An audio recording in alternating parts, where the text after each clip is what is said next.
Book of Psalms, Psalm 9. Psalm 9 is a great victory psalm. It gives four realities of our life. Psalm 9, verses 1 to 6. Our real song of victory. I will praise you, O Lord, with my whole heart.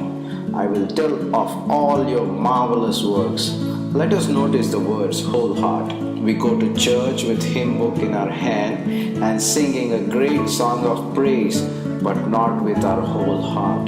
To have victory, we need to praise God wholeheartedly, and then we will tell his marvelous works.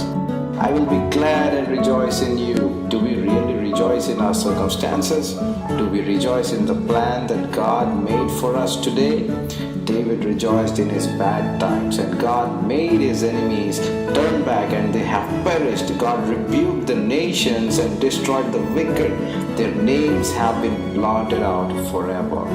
Our true song of victory from David, verses 7 to 12. Our real song of truth. The intolerable truth for the enemy is God is the safest and strongest protection ever, but only for those who trust Him. God will never forsake those who seek Him. As we read these words, we are reminded that God forsook His Son for us. He did not spare His Son for all of us.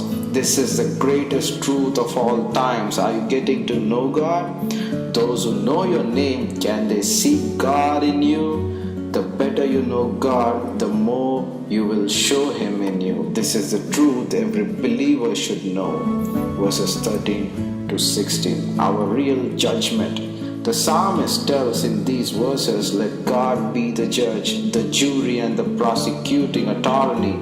Have you ever tried to open up a beautiful rose? If you do so, you might end up killing it. That tells us how God made beautiful things and how man ruins God's creation. One of the worst things of man is to take judgment into his hands. While God says, vengeance is mine, I will repay. Being a believer, don't wonder about evil in the world. God will take care of it. Yes, He is the judge, and our job is to be a witness, not a judge.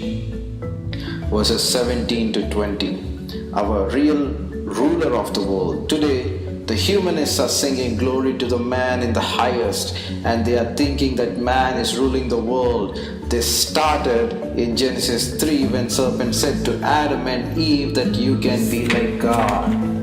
That same thing is happening today, that man is saying, I will be like God. But Psalmist tells us that man is not going to prevail.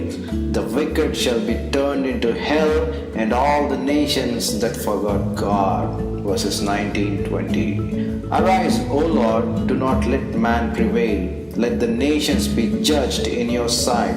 Put them in fear, O Lord, that the nations may know themselves to be but men.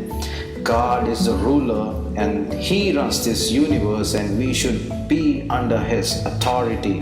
The problem today is people worship creation rather Creator. Sad thing is, when men try to be like God, they become animals. They sink lower than man and act like animals.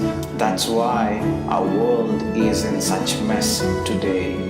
God is the ruler, and let Him rule us. We shall submit ourselves.